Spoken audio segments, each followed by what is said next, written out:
What's up, guys? It's your boy PJ, the OG Keymaster, and I'm here with the all-knowing Mr. Becker and the Rictator all the way over. We're going to be doing WandaVision Episode 6, and we're going to be talking about the newest comic book news that came out this week. So let's get into it. So what are you doing?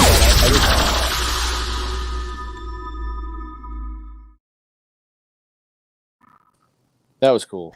Sorry, didn't mean to do that. You totally cut me off. I do that to I didn't mean Levi to. all the time though, so it's my bad.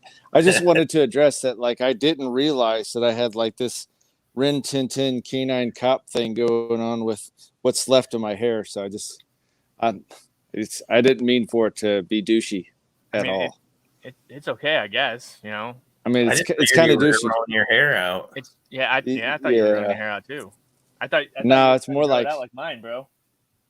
As much as I'd love to like have that, I'm pretty sure like I'm just lucky to have the beard, right? And even still, like, I get like passive aggressive comments like, "Oh, your beard looks distinguished," and shit like that from my chief. So is that a nice way for saying old?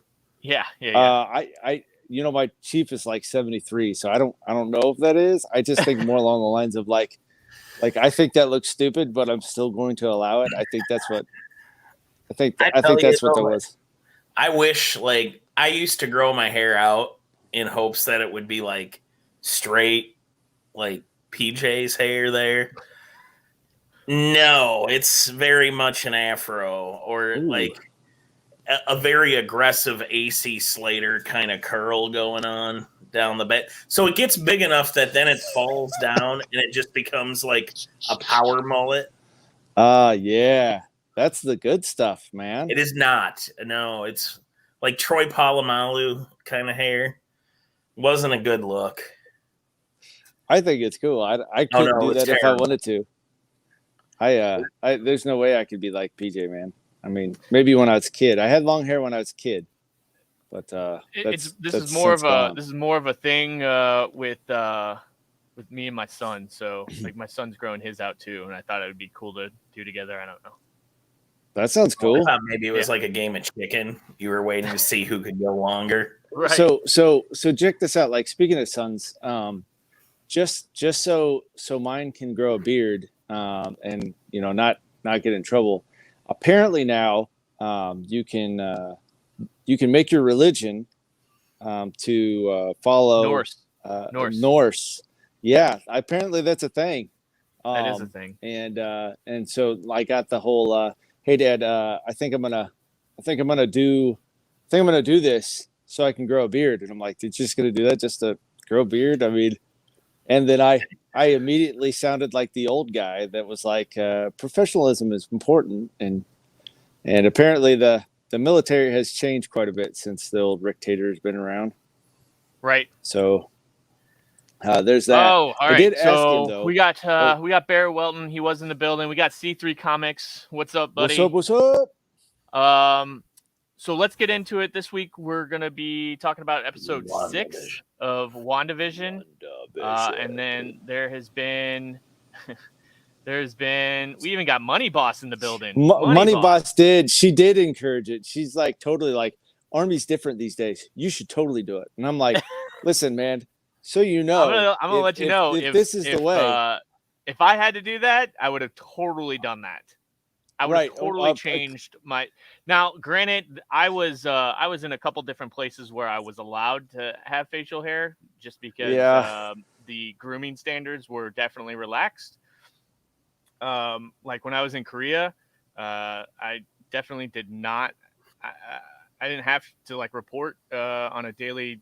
Or anything, or even be in uniform, because I was up on a hill real quick to tell the story. I was up on a mountain up north by the DMZ, and so it was me and 3 other dudes that lived in this house, and we had our own stuff going on up there, but I didn't have to shave, or I worked out on my own. It was a pretty chill place.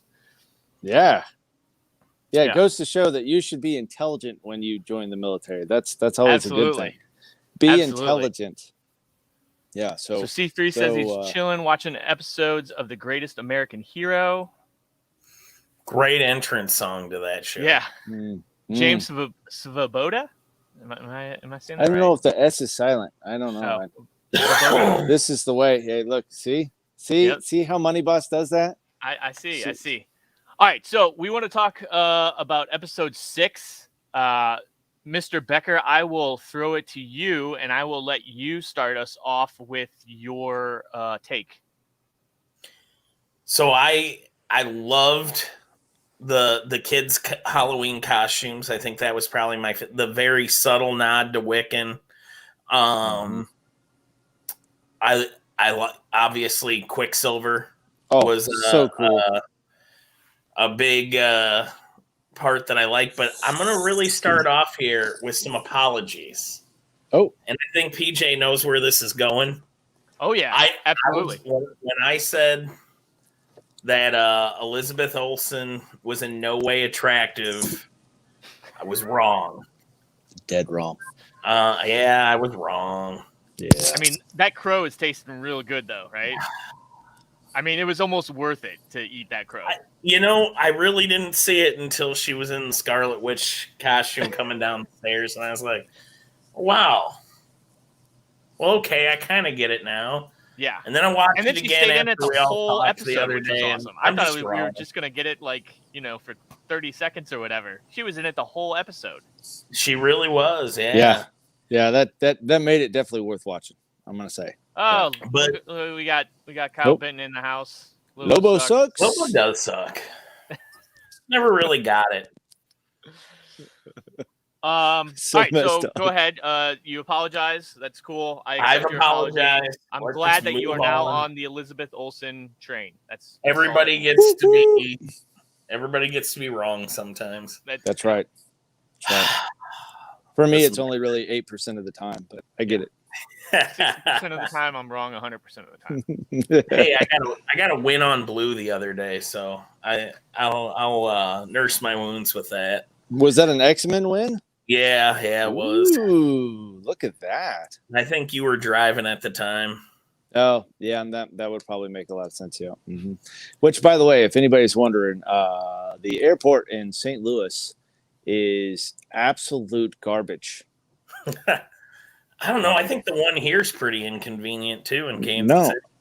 I this is literally like out of all the airports I've been to, I like KCI the best. Okay. Maybe it's just me, but I will tell you, we got down there and it was quite inconvenient. I was not a fan. Not a fan. So, what to you guys? And I can start off here. Was your biggest I think each episode has so many wow moments, but for me,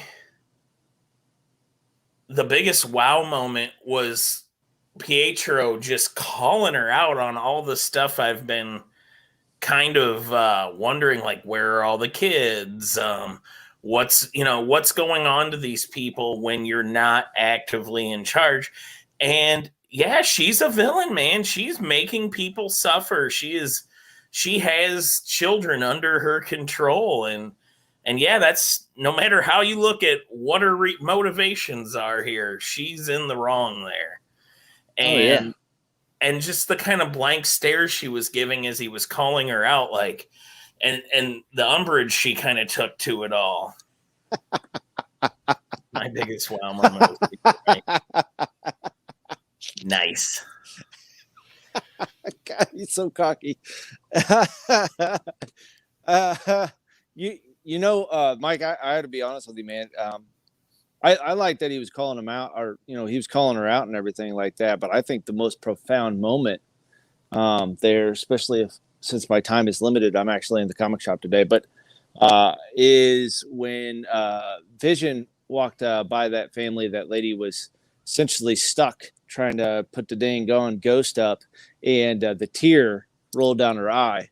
I think that drove it home, dude. Really, I think that absolutely drove it home, and yeah, that was harsh, man. That was hard. Marvel cards for sale. It's stupid. I was at in Overland Park. They had a mini con today, and when I walked in, I saw one of the dollar bin guys had a very small stack of X Force number ones pulled out. That it looked like he had probably realized, oh darn, these are hot for this minute. At least they're easy to identify in that red poly bag. It's either that or a Right. Spider-Man one. Yeah. So he says, Kyle Benton says, there is no Nightmare, there is no Mephisto. It's all Wanda. It's all Wanda. Mm-hmm. I still think Chthon or whatever could still pop up, or Master Pandemonium, but maybe not. We'll see. No, Yeah. I, here's the thing. I think it's all Wanda for sure. Definitely, no doubt about it. And I think, that director guy, he's a douchebag. So something's going on with that deal. And I don't know. I do like the throwback Quicksilver though. That was pretty cool, bringing in the X-Men MCU. You know what I mean? That's definitely pretty cool. It's really weird. I wanted to talk about that. So like it's like he was blended, right? Like because at times, she asked him, "Hey, what happened? Where's your accent?" And obviously the Fox's X-Men Quicksilver grew up in New York. And so he did not have a Sokovian. He wasn't from Sokovia, so he didn't have a Sokovian. I'm gonna let Rick's probably taking care of some stuff, but he didn't have a Sokovian accent. And she asked him that, and there was times where his New York accent would really, really come out. But he also remembers getting shot while in Sokovia, or maybe that's just her projecting that. Right. It's clear he knows at least that her Pietro is dead. Right. Yeah, because there's that scene where she looks at him and she sees that he's got the bullet holes and the blood on his shirt or whatnot. Not what's going on, Nuffer? But everybody's in agreement that he's the better Pietro, right? Yeah. I'm curious. Like, yeah. I don't think there's anybody that's like, oh no, bring back that other guy that, I don't know, got into a pissing match with Hawkeye. Like, why are you picking on the dude with no powers and a bow? Right. But so I really, like I said, the episodes keep getting better and better as it goes along, which I kind of expected that they were going to elevate their game each week, and they have not disappointed in that. The one thing I will say is that we know whoever Monica is talking to, that is her engineer friend, is a male. So that kind of eliminates. There was questions whether or not it's going to be Riri. So that kind of eliminates Riri. I still think it's going to be Rhodey. I think Rhodey will be her engineer friend. That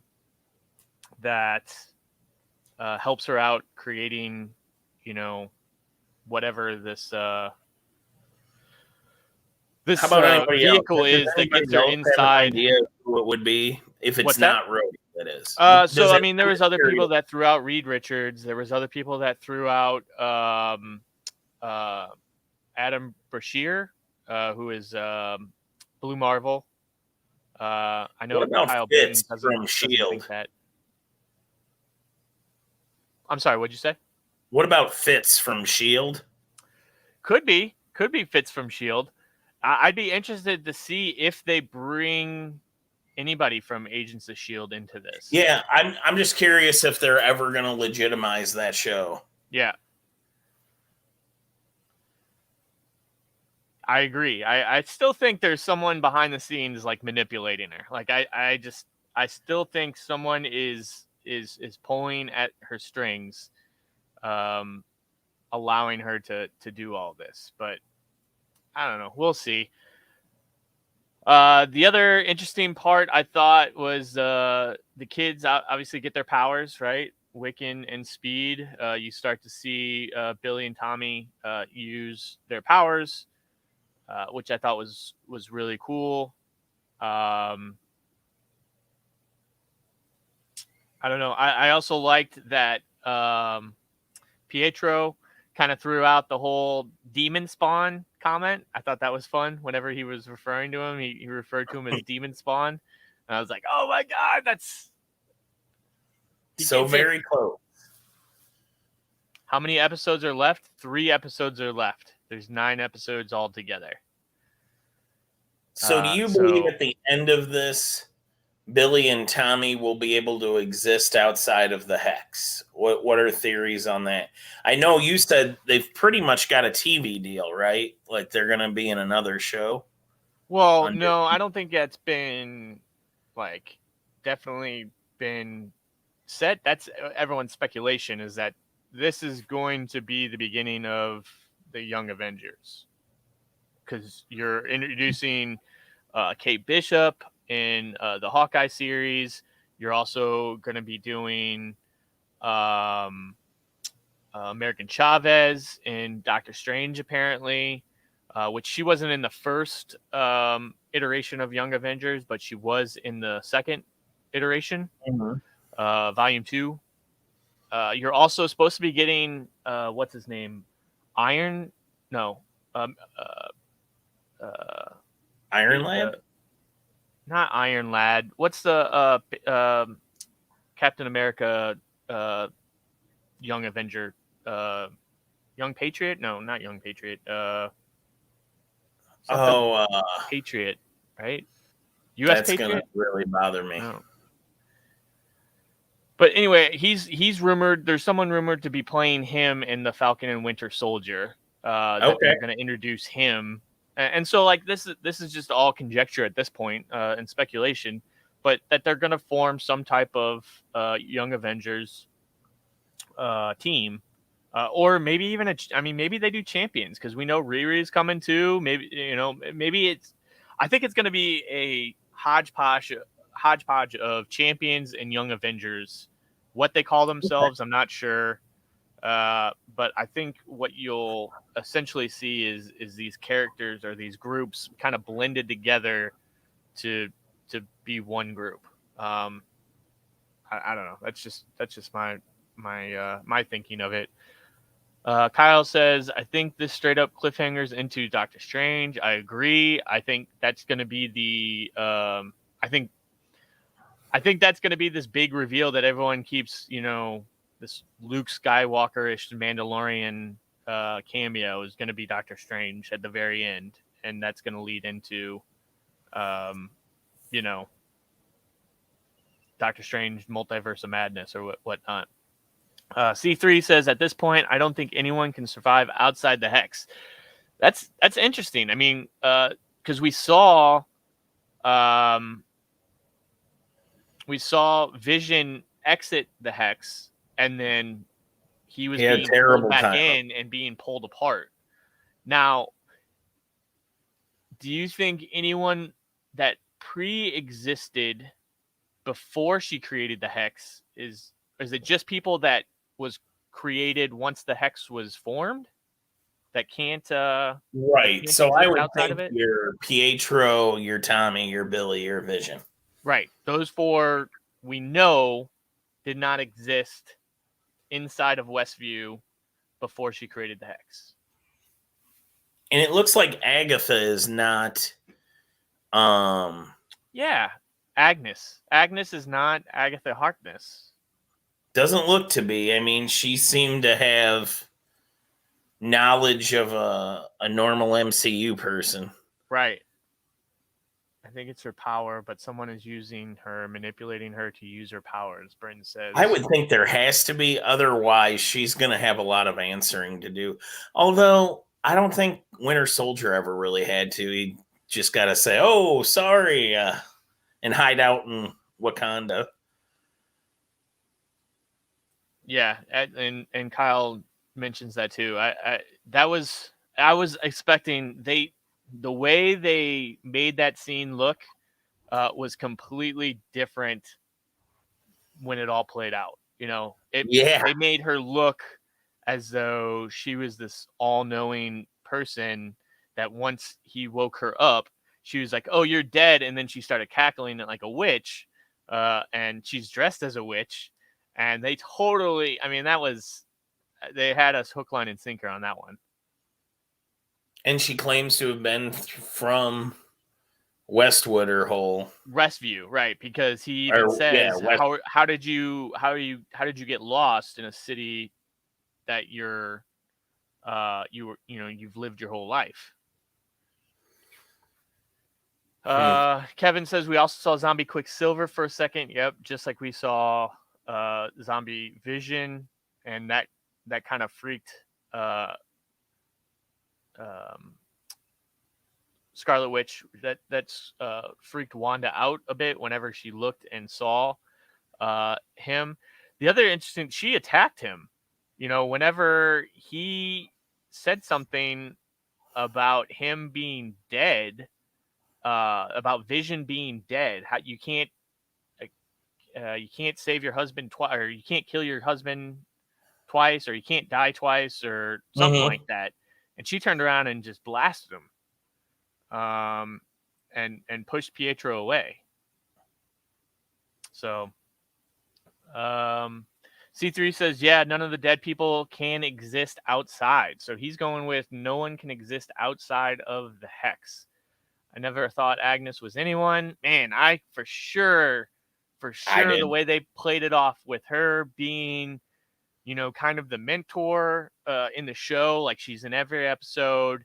I mean, they definitely played it out to where they were trying to get people to think that she was going to be Agatha Harkness. At least that's what I saw. And then Agnes, you had Agatha as Ag, and then Harkness. You combine the two, you get Agnes. I don't know. Maybe people were just reading too much into it. Westview didn't exist before this. So I think Westview did exist. I think C3's referencing when Wu and Monica show up and talk to the sheriff, and the sheriff's like, "No, we don't know Westview. We're from Eastview." That was the Hex. That was the Hex that she had pretty much manipulated anyone that lived within a 5-mile radius to not remember Westview, just because she didn't want to be bothered. She wanted the place to be forgotten about. And so she actually, was manipulating anyone that was within a 5-mile radius of Westview. That's why they stated they didn't know. Oh, shit. I didn't even see Rick was back. Man.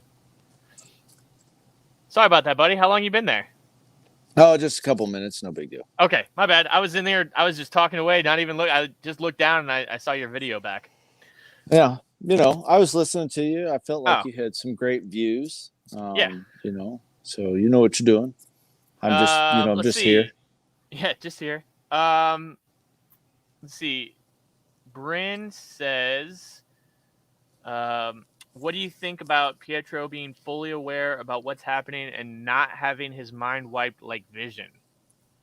Yeah, he definitely seems to have a pretty good handle on the situation. Because I don't think that she brought him in. You know what I'm saying? Yeah, but she did. But she, remember, last episode, they were talking about, you can't bring stuff back to life because that's you just some things you can't do. But he said in this episode, he's like, I heard you and I just got up and I came to you. You know what I mean? So it kind of almost seems like there's some kind of, connection, whether, subconsciously she was talking about, I don't know, bringing somebody back to life or whatever. And I think that in and of itself, or what I think that's how he showed up. And I think that's also another reason why we got a chance to see that blip of him as a zombie Quicksilver, if you will, or whatnot, is because really, truly, he's dead and she's animating him. The same thing is Vision, is he's dead and she's animating him. Right. Let's see. Vision was the Mind Stone. His mind is gone. That's what Kyle Benton says.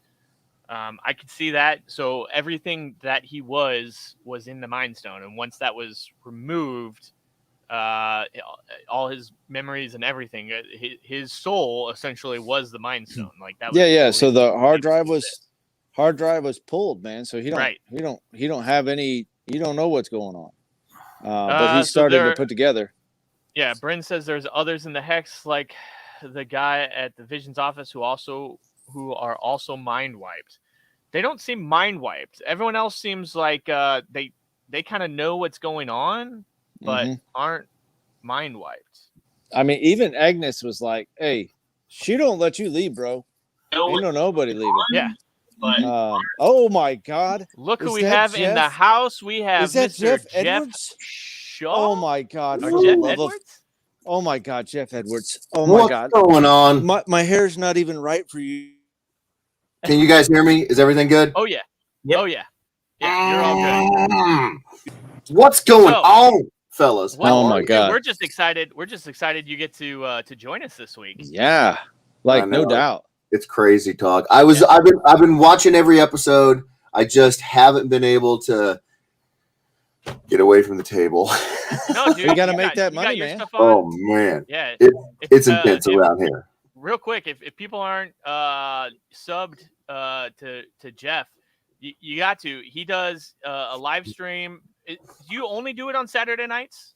Yes. Well, I think we actually started off on Fridays, but I'm a man of the people. We asked the folks what would be easier for everybody's schedule, and everybody who comes and hangs out in the chats, they were all like, "Bro, if you could do it on Saturday, that would be great." So I did. And I don't even know how long we've been doing it. It's close to a year now. So it's Saturday. Yeah. If people haven't, you can check Jeff out on YouTube. He's also got Facebook, but dude, his live drawings are awesome. I highly recommend it. And him and his wife are always very entertaining in the chat. Like, I love that your wife like reads out everything to you, and you're just like, oh yeah, and then you just start going off on a tangent after your wife reads off a comment to you. It's hilarious. Oh, yep, and Rick Tater is showing off some art there. Oh. Rick, you're terrible. Oh my God! Look, we just, I personally believe that I've done all kinds of jobs. I've been a bouncer. I've hauled carts. I've hauled concrete, and I've all kinds of crap. The coolest job I've ever had was being a comic book artist. I think it's the coolest job ever, and so we're trying to kind of bring folks along with us, and sometimes. You get to see the crazy banter that goes on between my goofy butt and my wife, who is far, far better than I deserve. So yeah, she needs a medal, something, So yeah, if you like all that and you guys want to see art and we give away the art. I don't know if you mentioned that, OG. I did not. But yes, you do give away the art, which is awesome. You actually take requests, right? You take mashup requests and stuff like that, and then go. So I have a Facebook fan page that was created by one of my best working relationship guys. Ed Weirdos, right? Guy. Huh? It's Ed Weirdos, right? The Ed Weirdos, yeah. All the fans decided that they wanted to be called the Ed Weirdos. So it's the official Ed Weirdos fan page. On there, every Monday, I put a link to a Google form. And they just go in there and they start typing in. I think there was last time I checked this week, there was just short of 500 ideas. And it's just 2-character mashup ideas. Yep. And they just all week just boom, boom, boom, boom. And then right before I get started on the live stream, my prep is to randomize their monster list and let this random generator pick the things that I'm going to draw, and then I go draw them and I get them prepped for the show. So it's all fan picked. It's all I do nothing. They come up with these amazing ideas, and I just try not to screw it up. Absolutely not. You do everything. You're the talent, good sir. And without your wife, the driving force. Yeah. No, that is true. They say behind every good man is a great woman. Absolutely. That is a very with a true foot up statement. his butt. Yeah, like hers, it's tiny, so it goes right in there whenever I get out of lines. It's always good that it fits better. It is. I mean, I could have dated a 6 foot tall woman. I said, no, shoes too big. Shoes are too big. Yeah, no, I So get we also that. got Kyle Benton in the house. What up? What up? You guys So looking for real a quick, card? I guess Marvel instead of us talking real quick, Jeff, we've been wanting you for the past 5 weeks to kind of give us your opinion. What so far have you seen within WandaVision that maybe some of us aren't? Well, I've had a few predictions come true. I basically said from the beginning when we first met Monica, I was like, they're going to rewrite her DNA and we're going to get Photon. There was too many. Duh. Yeah. So there's a bunch of them that have been turning out to be true. I think I told you guys, my wife, she was pretty much from the beginning. She was like, I think this is post snap. And then we saw in the first episode, everybody coming back, and she was just like, oh my God. What I'm seeing is, I don't know how far you guys have gotten into talking about this episode, but I'm kind of loving the House of M that they're doing here. They're setting up. My big prediction is that Wanda's going to be the next big baddie, and they're the next Thanos level, because Thanos is a cosmic level threat, but Wanda is a Nexus being. Realities revolve around her, and if you recall from different movies, she's peered into the mind of all the major Avengers. Remember in Age of Ultron when she hexed everybody in order to put Thor into the Asgard, in order to give Tony the illusion that he saw the future, she had to get into their mind. So who better to tear apart the Avengers than a Nexus level threat who knows all the major players? I'm just seeing, I'm seeing some kooky, goofy, meta stuff going on in terms of the setup for the show, but also it's all beguiling the fact that she's going to be a real pain. I'm excited about it. You're in the same mindset as Mr. Benton here, that it's all Wanda. There's no one else behind the scenes pulling strings or anything like that. It is just all Wanda. See, I'm of the mind that I still have a question about whether or not it's all her, and here's why. She's still super confused as to how it started. If you think about it, throughout all of her appearances in all the movies, she's very confident with herself at this point. Like, she understands how to do what she's doing until we get to WandaVision, and then she can't remember how it all started. We know that there was actions taken prior to the beginning of the Hex. From the videotape of her taking Vision's body away, So something has happened between Wanda, I'm getting my husband back, Wanda, and now, and she can't remember it. That to me says somebody very powerful is breaking up the signal. I want to find out who that is. I know me. I know where the boys came from. The twins came from the comics. So I know what I'd like it to be.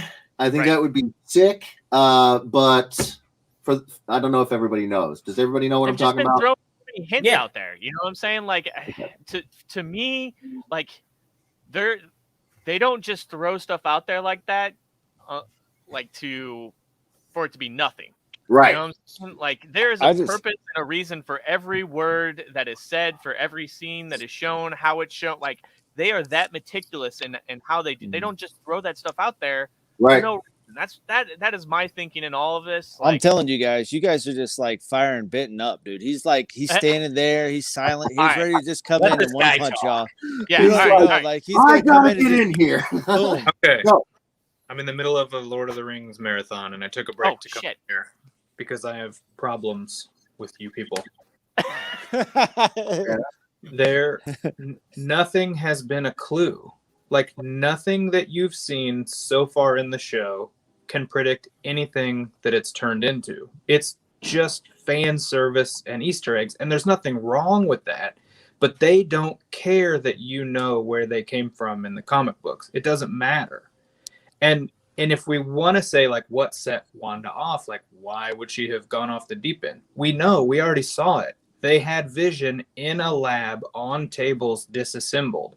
Yeah. Clearly, they were doing something because now he has a tracker inside of him.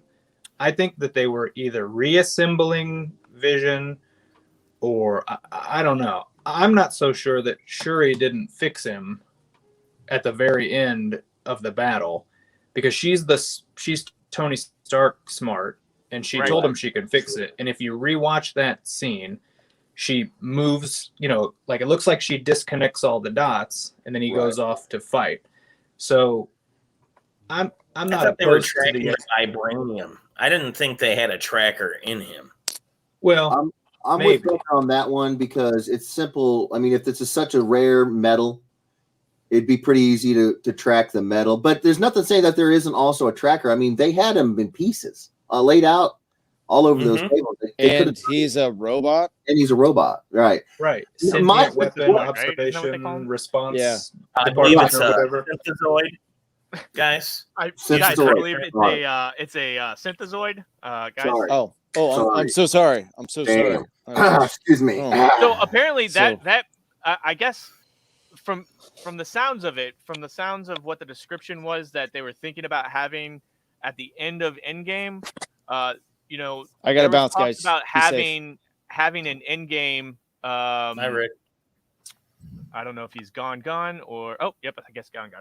So I don't know if there was, this was going to be the exact scene, but there was talks about it was going to be something like that, and I think that scene that we saw through the monitors was exactly what they were going to have at the end of Endgame. That was going to lead into WandaVision, and then they decided not to because then it would kind of give the first couple episodes or give the entire plot, I guess, away for WandaVision. But they were going to have something like that apparently at the end of Endgame, where Wanda comes in and sees Vision either in a body bag, is what was described in a couple of the articles that I read, or out in pieces like he was. And they decided not to, which I'm kind of glad because I think it would have kind of spoiled everything if they would have shown that at the end of Endgame. And I think it would have diminished the funeral scene and everything. I think they ended it just fine. I think I'm at that point where it's like, okay, we're episode 6 of 9. We're getting to the third act. Things are getting a little crazy. So John says there was 2 torsos in that scene, and he thinks one of those was Ultron. I didn't notice that. I wish go back and watch that because I did not say that. But 2 torsos where Wanda's breaking Vision out. You said there's 2 torsos. Yeah, that's what John Lang's saying. He's saying that there was 2 torsos. I didn't get a good look at that, but I'll definitely have to go back and look to see if that was indeed the case, because that would be interesting if they had Ultron there as well. Maybe they're trying to do something with him. I mean, again. That is the purvey. That is what they are all. They're the sentient weapons. I mean, they could have. And But I want to go back to what Bryn said. He said she seemed at peace with things at the end of Endgame, and then this is supposed to take place like 9 days after Endgame, after the talk when her and Clint are out at the lake or out at the water, and she does seem at peace with how everything went and how everything kind of came to pass and how it ended. And then this is 9 days later, and it's almost like she's lost a screw in 9 days. I mean, snaps happen like that, where psychotic breaks happen, where you're fine 1 minute and the next you're, bringing people back from the dead and taking over people's lives. It sort of is part of the reason why I have that. I didn't think about the short distance from the end of Endgame to the beginning of WandaVision, but it still kind of lines up with this question that I have, because I come from a more of a character standpoint. She's always been, up until certain events in the comics, she was a pretty calm, pretty controlled character, and in the movies she's always, with the exception of seeing Quicksilver get shot, which I don't even Don't even want to get into. But she's always kind of calm, cool, and collected. You know, I mean, her chemistry between her and Vision is always. She's not erratic. She's not. You know, despite being a chaos magic wielder, she doesn't get chaotic. And then suddenly she doesn't know how she took over an entire town. Right. Well, I don't think 2 weeks. I don't think a lot of something people realize there's a sixth stage of grief where it's reality controlling and just damage and carnage causing. Right? Kyle, Sixth stage.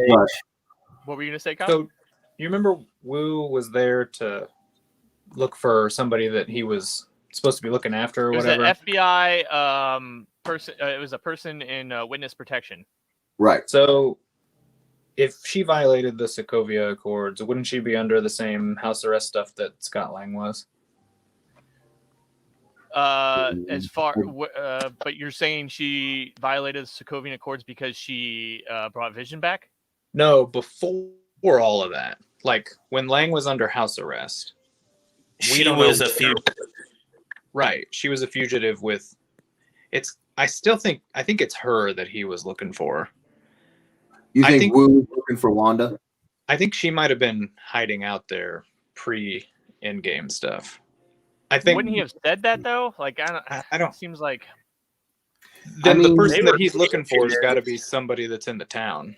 Like See, that's what I gathered, is that somebody in that town isn't who they seem to be. And we've got some people that actually seem to be aware that they're on a television show, kind of reality warp here. And I'm guessing it's one of them. I'm curious to see who it is. But I don't know. I don't know if I think that Wu was looking for Wanda. She's an Avenger. I mean, why would he hide the fact that he's looking for Wanda Maximoff? that's why I still have hope that Agnes was the one that he was looking for in Witness. they could have just thrown us this last episode with They her. could have. Yeah. Because if you want to really pull the yarn, I mean, she could have led Vision to the edge there. She was on the edge. She is doing this elaborate weekend at Bernie's thing, and everything that the Vision has said so far could have been just her. I mean, her trying to. But the thing about it is that why would she set up such a deep-seated conflict between her and the one person that she's leaving one reality to go create another one for? I don't know. I genuinely believe that what she's doing is she's got the body of the Vision, and everything that we've seen from him as far as his emotions, his responses, everything is her mental remembrance, her mental imprint of him just skinned onto this zombie she's animating. And that's why he can't remember what happened before WandaVision, because he dead. That's why we keep seeing glimpses of these dead people around her, because it's taking a lot of effort for her to do all the crap with the city and all the people and skin these people. And when she gets distracted or she gets tired or whatever, we get to see how they really are. I'm thinking that he's the internal conflict. He's sort of the Jiminy Cricket, the conscience that she's trying to kind of ignore, because somewhere inside she knows this is pretty bad. And he's too good of a character. Even just his memories, are enough to put him at conflict with her. And I don't know, man. I was excited about Agnes, but then this episode I was like, what? It's almost like she's that was definitely disappointing. I mean, they had that scene of her in the car playing from the very beginning. That was in the trailer for WandaVision. And so I was very much looking forward to that point, and it just kind of seemed very, I don't know, it was disappointing to me. Right. I mean, there's so many little things that I'm trying to piece together.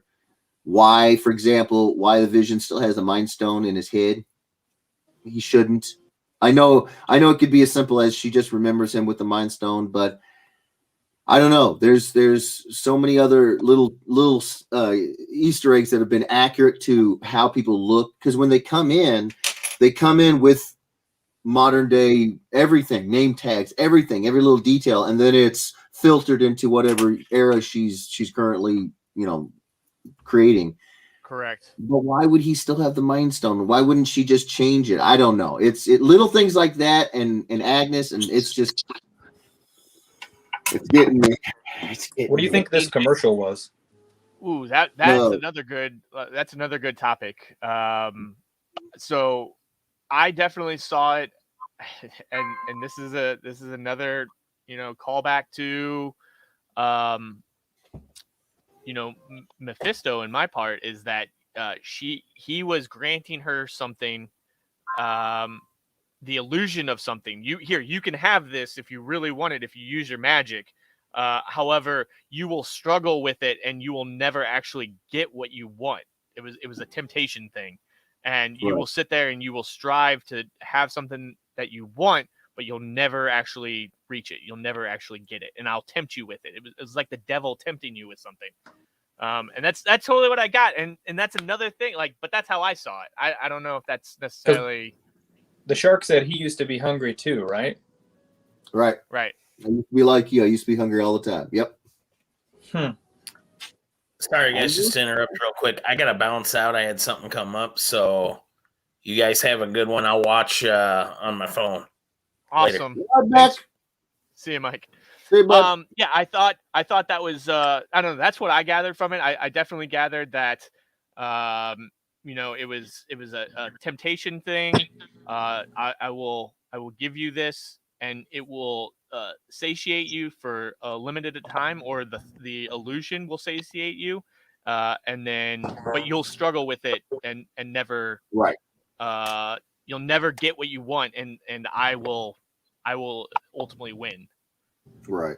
I don't really know if there's any other way to see it. If you got the devil of Marvel, basically, he's gonna tempt you, and the act of having that thing that you want more than anything else in the world, and you literally spend the rest of your life trying to figure out how to get to it, and he's just sitting there chuckling the whole time. I mean, right, trying to give you the easy out, right? Right. I'll give you but this. If you give me your he's soul. the only one that knows you can't even get into it, but you're gonna try. Right? You're gonna try, Right. It's I'm hoping that we get to see the big red guy. That's just what I want to say. And that's what I'm afraid of, is that that's what I'm wanting, and therefore every little thing, I'm seeing that because that's what I want. You know what I'm saying? Right. I'm biased. You're seeing dude, I got my blinders on, and I'm not. Yeah. But Kyle, so you don't think it? So you don't think that Mephisto is behind this? You don't think that he's showing up? So give me something to take my blinders off. What was this? What was this episode about? The commercial. What was the commercial about? Yeah. So I read a thing today that said that the commercials are like representation of their childhood, and so that it has to do with like the Hydra mind control that they put them under and stuff. And so I read something that thought that because if you go back to the Hydra imagery and stuff like that, they think that the stone amplified their powers, but they already had it in them or something. So I read that they think the commercials have to do with their childhood. And so I don't know if it's to represent what he offered them. I don't. Okay, all right. So I could see that where you're saying that what's it, Strucker, right? Strucker. Yeah. So that Strucker, the shark was Strucker, and that he was offering them, right? Or he offered them. They were starving children. To unlock, or I'm sorry, the ability to unlock their abilities. Almost. Right. So I read the thing that I read said that maybe they already had their abilities and that he amplified it or unlocked it or whatever. But I mean, and maybe that's Marvel trying to go back and retcon that they were already mutants. They just needed. They were already different. There was something different about them. I mean, I just had this idea as I was saying that too. What if they have passwords like Bucky? What if she's activated? What if that's what this is? What if the sword guy activated her? Yeah, but they're trying to kill her. Why would Sword activate her if they're trying to kill her? Maybe they thought she could turn Vision back on. Yeah. I still like my theory that Hayward is related to the Hayward that's in the comics that has a connection to the Darkhold. I still like that theory. He seems very nefarious. He seems, I mean, something's going on, and I like the Darkhold take to it. I hope that's where they're going with it, because that would definitely, I would take that win right there. See, I tend to agree that, because I've heard the theory that they had these abilities and it was unlocked. I tend to agree with that 100%. I think, however, the question that's not being asked that's kind of important is, okay, if they were metahumans of some nature and they didn't go through the same awakening process for their powers as what's already been previously established about puberty, everybody who's a mutant, if they have these abilities, one way or the other, they activate, they turn on. If that didn't happen with these two and they needed to have it turned on, the question is, are they mutants? And if they aren't, then what are they? Even if they are, there's something different. Now, my personal opinion is that it's shown in the tiniest little, and I know this is probably me just looking for it, but it's shown in the tiniest difference. We all know that Wiccan is magic-based powers, just like Scarlet Witch. Right. But why was his powers blue and hers were red? I think it's a color tie to who gave her powers originally. Okay. And since I understand that where the kids came from in the comics, but I'm hoping that they're going to do it just pick one way and go with it. I know, soul shards are kids, and then big fella comes back and gets his soul back. But that might be a bit much. I don't know, but I'm curious because there's so many questions. They're the only characters who had to have their powers activated so far in any of the Marvel universe. So it's like, why? What is different about them? So it brings up these questions that rattle around in my head, like, what was the need for Strucker to turn them on? Right. Why didn't they just have it? Maybe because they aren't mutants. Maybe because they were. I have my ideas, but we'll see. But I definitely agree with. Oh God, you just said his name. What's your name, dude? Oh, Marvel cards for sale. No, your real name. Kyle Benton. Kyle. There you go. Sorry. So go ahead. the only thing I will say is that this commercial was different than all the rest, right? Like this one, all of the rest, I can kind of see that it had something to do with their childhood. I think this one being different isn't a call back to her past. It's either something in the it's something in the present, right? Like that. And I think them changing up how they did the commercial, where it's not real live actors, it's this almost claymation kind of thing. Is supposed to separate the past from the present. I don't know. That was just my take. See, I didn't get that at all. I got that it's still tying into their past, but it's Wanda. She's got a gift she can't unlock, and somebody had to unlock it for her. I mean, or she'll sit there her whole life with this torment. I mean, what?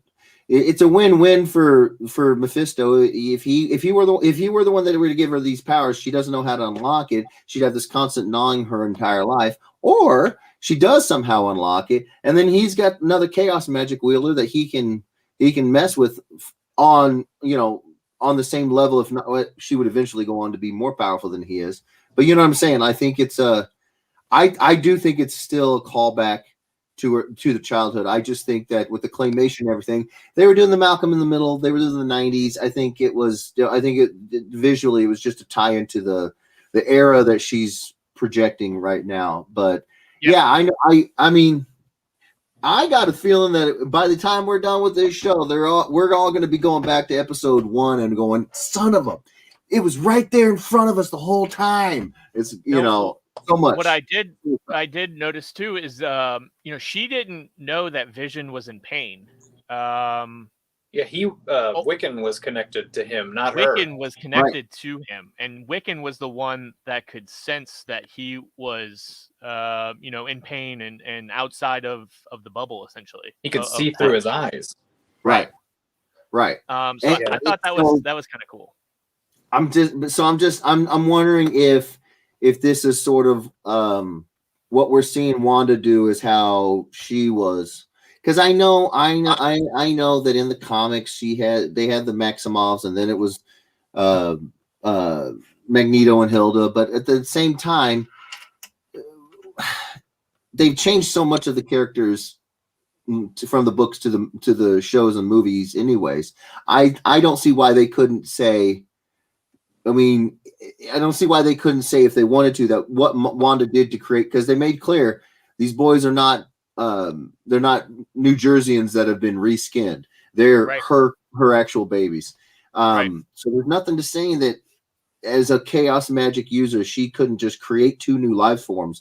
There's nothing saying that someone else couldn't have done that for them. I don't know. I just don't know. I'm. It's a good show when it's got me questioning.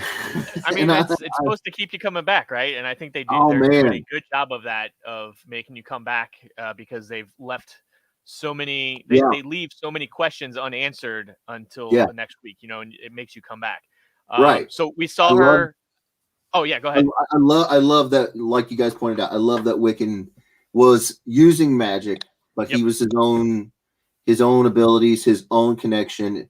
They explained that the further you get out to the outside, the less she has of control and focus. Yeah, that was really just weird. Just people just standing there, right? Just the way that I've kind of figured it is that, like, she only needs them when she needs them, and if she's going to a dinner party or the pool party with who was the blonde that was the Dottie? Dottie, thank you. She only activated them to go be cast members, sit on these benches, people in the crowd, and I'm like, well, yeah, if you don't need them anymore, what are they going to do? They're going to stand around like zombies. But I mean, it was extras, right? Like they're just extras on a set. They're not doing anything. They sit around, just walk around like shuffling sheep. I thought it was fantastic. It was creepy. So she's expanded the hex, right? So the hex has gotten bigger. And Darcy's now going to be pulled in to the hex. Oh man! And we know I'm a big Darcy fan. I love Darcy. Oh, Kat Denning is amazing. Yeah, Kat Dennings is oh my good. god, she's so good. I'm curious to see how she's going to be filtered in, like what the filter is going to turn her into. I mean, Monica went in during the 70s, so she's in there. Dude, come on, how sweet would that be? She's in her yellow and red. Right. Come on, that would be perfect. I'd be like, you guys, come on. They said the next one's going to be like The Office. Yeah, really? So the next one is, if you've seen the previews or whatever, it's or any of the trailers, it's the one where Elizabeth Olsen is sitting like on the couch, like in her robe, kind of like talking or whatnot. That's going to be this episode. So kind of like a Modern Family Office kind of feel, I would think, to it. Okay. They think the Vision parts are going to be like The Office. Okay. So how are we going to fit? I mean, how would we fit if my dream of Darcy Max becomes to be? They'd have to go to like a restaurant. I mean, it could happen. That would be so cool. I don't know. Even if she wasn't dressed like Max, like if she was a waitress, like that would still be a pretty cool call out. Wearing kind of a lot of yellow and red, and she's some sort of waitress. I'd be like, come on, that's too good. It's too good. I'm just also curious. I don't think Hayward got pulled in. It looks like It looks like they got away. Yeah, the hex stopped before it pulled them in. Did it stop? Yeah, because it hit the back of their SUV. Yeah, they kept driving. As they kept driving, and they kind of veered off, and then it looked like the hex was expanding, and then it looked like it stopped, and that's when the episode stopped. So I think they escaped from being pulled in. Okay. Well, And no, I know then- they escaped, but my question was, I thought that as they were pinning for the wide shot, I thought the hex was still collecting trees. It was. I think it stopped because I thought I still saw headlights outside of the hex. Yeah, they're driving. No, I know. Yeah, I'm saying the SUV got away. Oh, but yeah. You're just saying that it's still growing. Yeah. By the time we cut, that it's still collecting trees. Right. It could have stopped. I'll watch it again. You know I'm going to watch it again. Well, and that's what I do. I usually watch it. Yeah. I watch it once with my kids, and then I'll watch it again by myself just to kind of deep dive. Yeah. No, I'll be watching it again. Yes. Wait. Did John Lang saying that Wu and Darcy got pulled in? I thought Wu was with Rambo, and they didn't get pulled in. He is, because Darcy was handcuffed to the Darcy was handcuffed to the grill of the SUV. I know Darcy is, but I don't think Wu was. They're with leaving Rambo. to get Reed Richards. Yeah. Now, all right. So, who do you think she's going to meet up with? Who's the engineer? Who's the engineer? Who's the aerospace engineer? I know who I know you told me that you did not want it to be Blue Marvel. You didn't think it was going to be Blue Marvel. Why? I gave 4 names last week. I said it's going to be either Riri Williams, because they're talking about introducing her in Armor Wars. Mm-hmm. I said Rhodey, because he is, even though he was a pilot, he's also an aerospace engineer.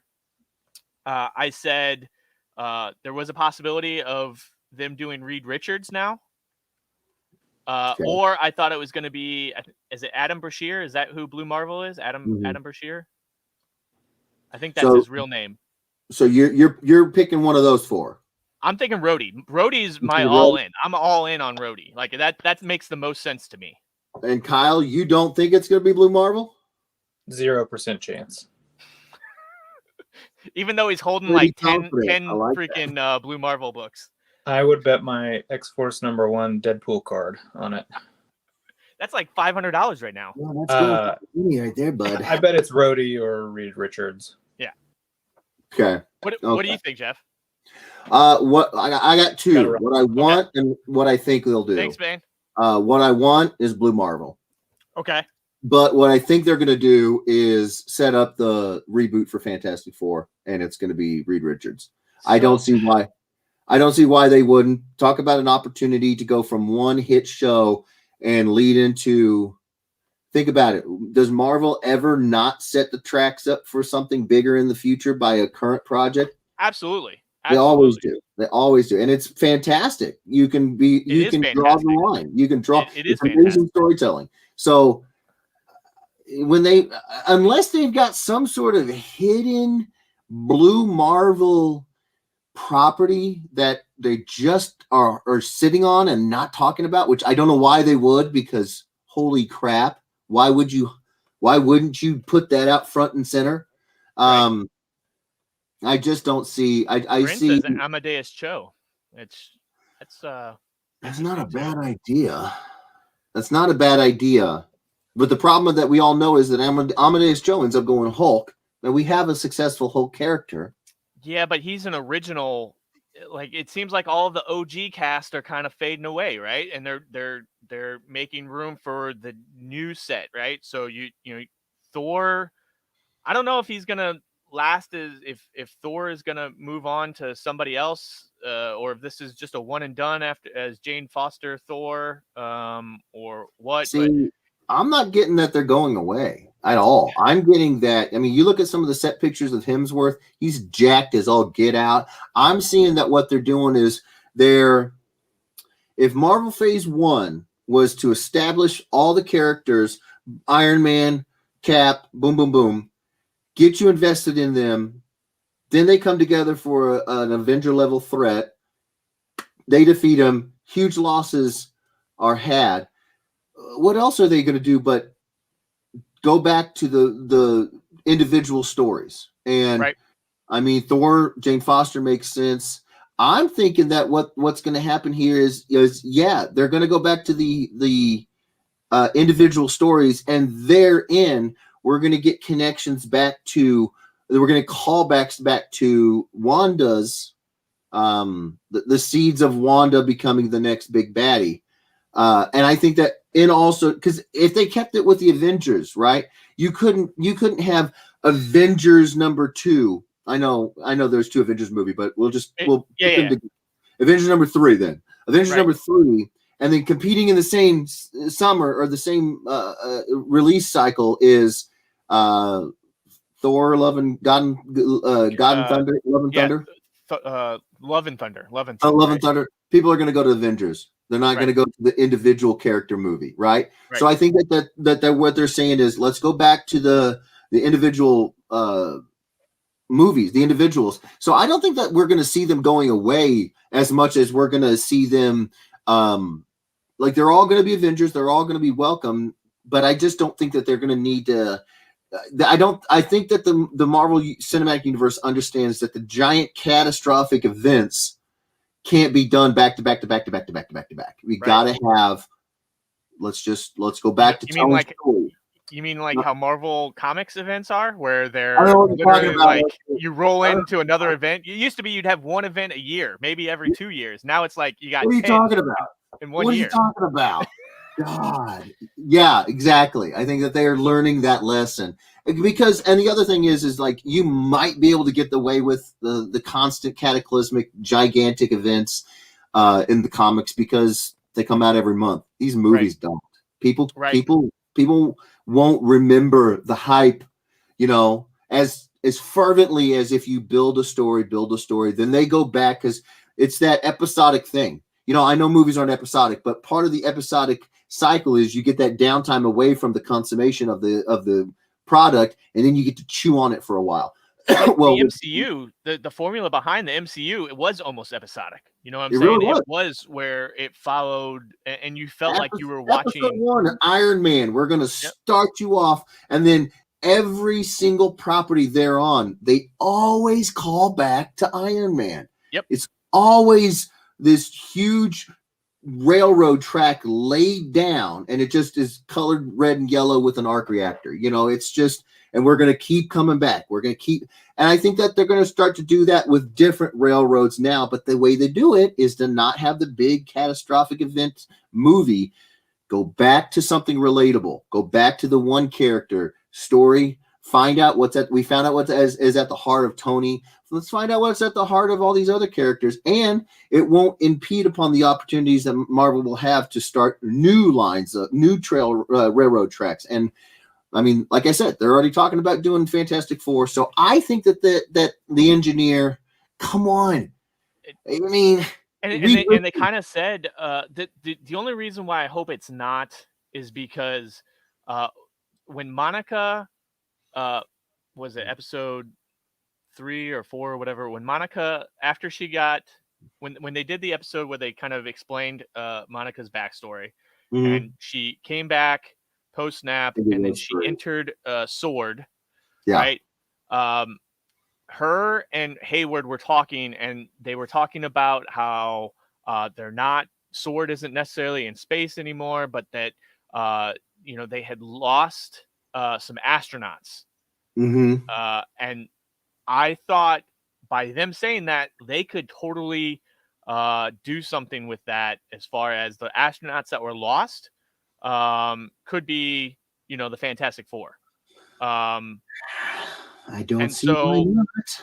I would like that. Like, that would be a good way that they could say, oh, yep, the astronauts that got snapped, that were working for Sword, they came back. Whenever they came back after the snap, something happened to them. They're in outer space or whatever, and something happened to them, and therefore that's how they get their powers or whatnot. I mean, it makes more sense, because if you think about the origins of the Fantastic Four, I know it's a comic, you have to dispel beliefs. I get that. You have to dispel reality.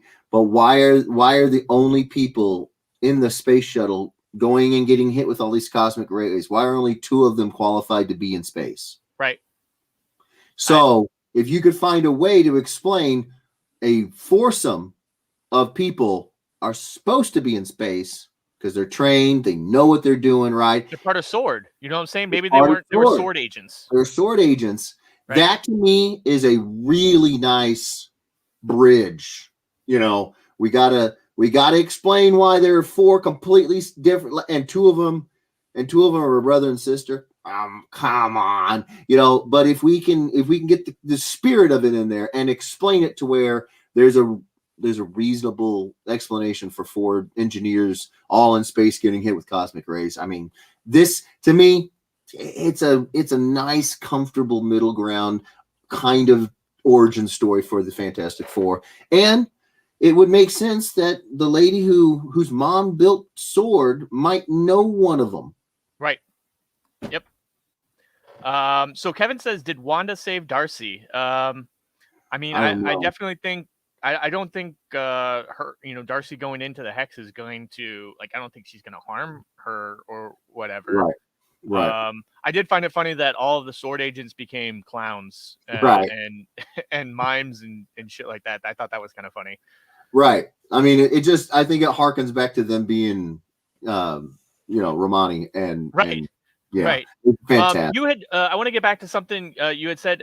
You said that if it was Blue Marvel, that, you know, there would have been something announced or you know, something like that. I don't think Monica Rambeau is going to be Photon. I think she's going to be Spectrum, and I'll tell you why. Photon was her call sign after she, after she left the code name Captain Marvel or whatever. Right. She became Photon. She was Photon for a little while. However, she wasn't really. I don't want to say important, because it's not that she wasn't important. She just wasn't in any important storylines as Photon. She Right. wasn't in any teams, you know, nothing. Whereas Spectrum, she is a part of the Ultimates. And I don't know if you're familiar with the Ultimates, but the Ultimates was, it was Captain Marvel, which we know she's going to be in Captain Marvel too. Right. So it's Captain Marvel. It's America Chavez, which supposedly they're going to introduce in Doctor Strange. It's Black Panther, which, you know, with the passing of Chadwick, who, it doesn't necessarily have to be T'Challa in order to be. They could definitely make Shuri be Black Panther, and then have her be in the Ultimates, as long as it's a Black Panther character. Sure. But it's also Blue Marvel, and it's Spectrum. It's those 5 characters that make up the Ultimates.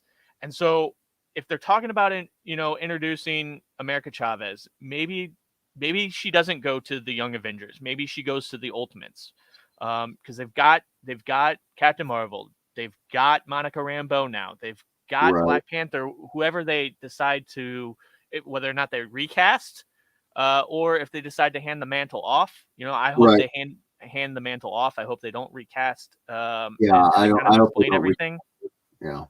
But I think Blue Marvel is still in play just because of the possibility of having all of those other characters in the MCU, or rumored to be coming to the MCU. Blue Marvel, I think, is still a piece that could show up, and would be a relatively non-exciting character. I know for most, it would be an under the radar for non-Marvel fans, and I think that's what they like to do. A lot of times they like to hide, not hide, but slip in these non-main characters, the B-list, C-list characters, into some of these other ones, and then build them up and have them be in 2 or 3 either shows or maybe a movie or whatever, and then kind of explain their backstory that way, instead of we're gonna give you a Blue Marvel show and not really know who this person is. You know what I'm saying? So okay, first sidebar. I also agree. I hope they don't recast Black Panther. With Evan Peters showing up as Quicksilver from the X-Men universe, I personally think it would be amazing if Halle Berry came in as Storm and she took the mantle. That would be just nuts, but it's Yeah. probably not going to happen. It's just when I saw him show up, I was like, so there is some crossover. Oh. Right. But it's probably not going to happen. It should be Shuri. I think she's going to do a great job. She captivated us. She held her own. I think she definitely was one of the both comedic yes, pieces within Black Panther. Just I also the scene where she's filming him getting his butt kicked. I was like, man, that's pretty good. I mean, because you could totally see, and the little, annoying sister to the older brother. You know what I'm saying? Like, I got a younger sister. Like, I know that. I see that relationship. I thought it was really good. Because it's supposed to go from a generation to a generation, and unfortunately, in the story, it shows we never heard that T'Challa had a kid, so it would hand off to the next one in the generation. That would be Shuri. So, but to get back to the Blue Marvel, I think that there's a lot of wishful thinking in that, only because your game plan for setting up the Ultimates, only because you're at a stage where they were at with Iron Man 1 right now. You're at a stage where we have to do so many movies. You have to build up. You have to do the build up. You have to build up. And then phase 2 ends with the Ultimates. It's not that it can't happen. It's just, it's that gamble. When they were doing the Ultimates a draw like the Avengers are. Right? Yeah, but when they were doing Iron Man 1, there's no way they could have had the confidence to say, we're going to end this with Avengers Endgame. It's going to work. There's a lot they went out on a risk.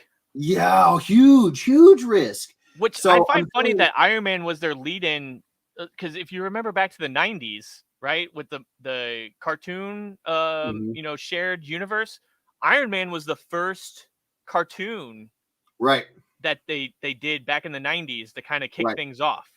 I adored Iron Man. I did too. I mean, fantastic. When they said Mandarin, I pictured green dude. I was like, it's going to be so good. And then I got Bill Kensington. What is his name? Oh my God, the guy who played the Mandarin. Yeah, Ben Kensington.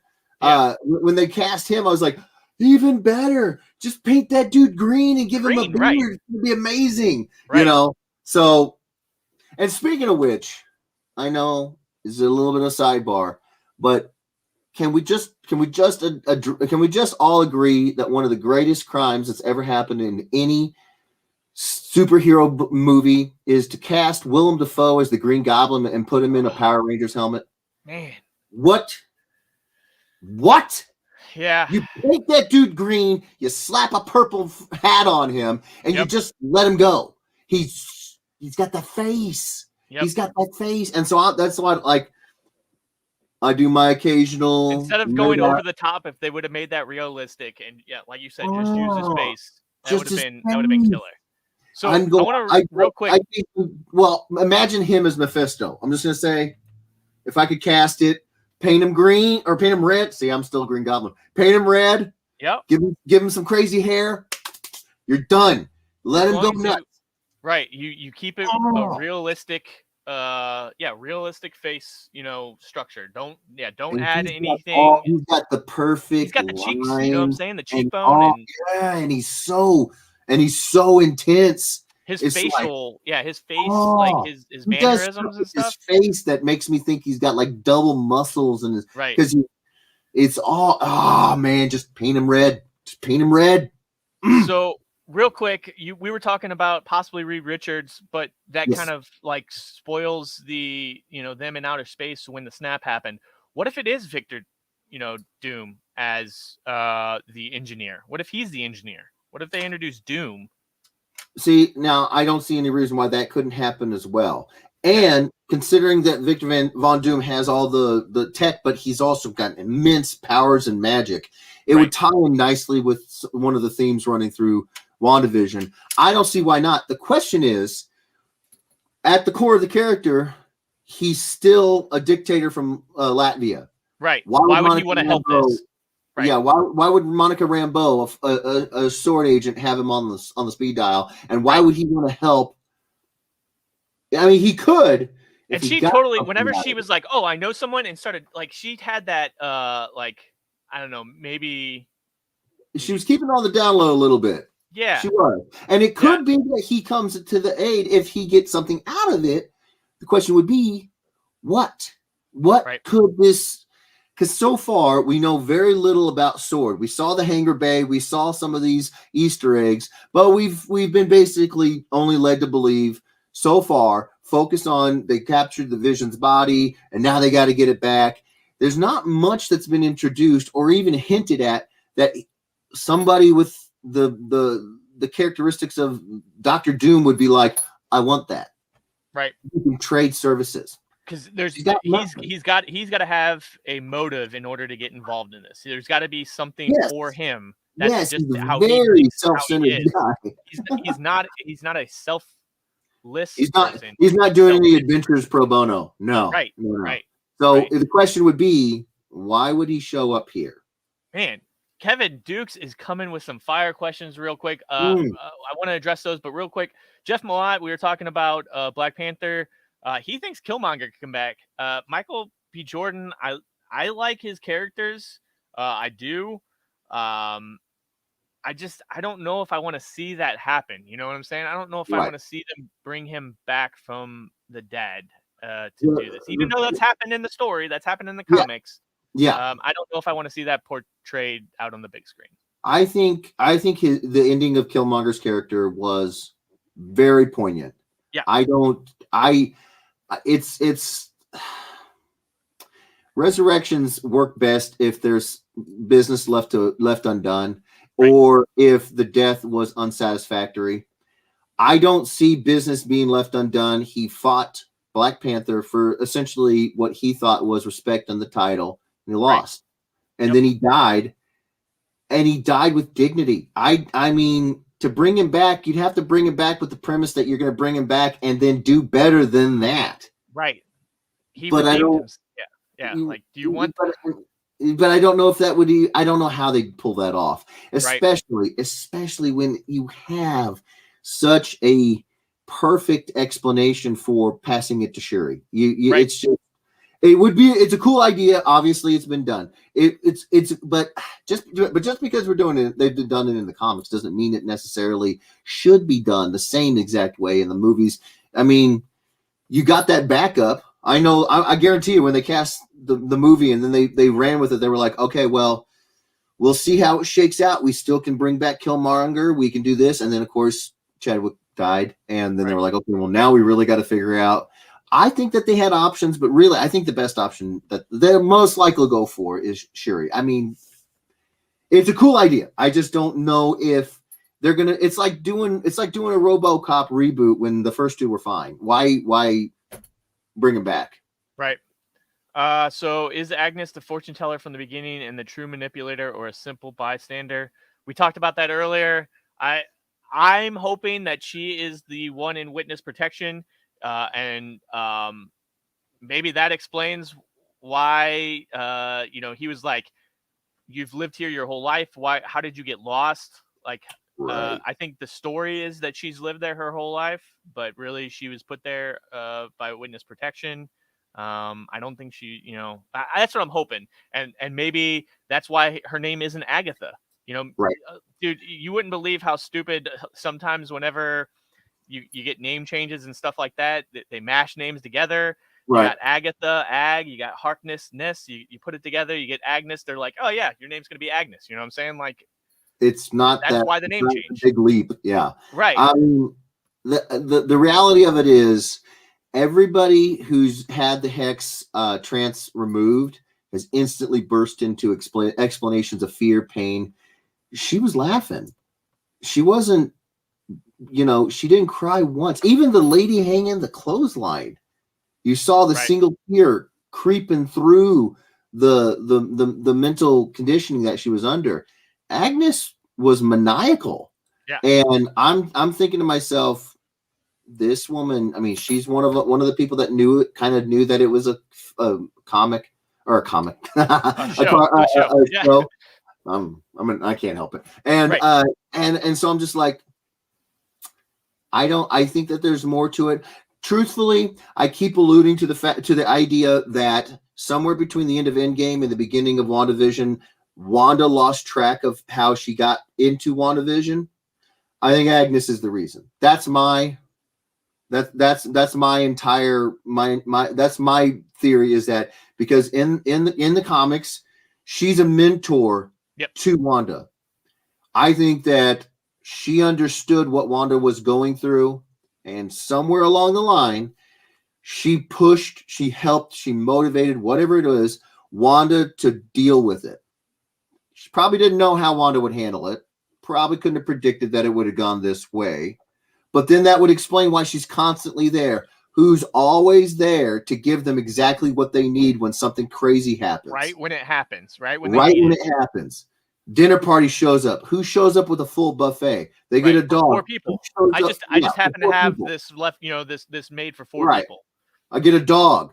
Who shows up with a doghouse? Right. I got kids. I got to teach them about things like life and death. How's Vision going to teach him that? He can't remember before WandaVision. Right.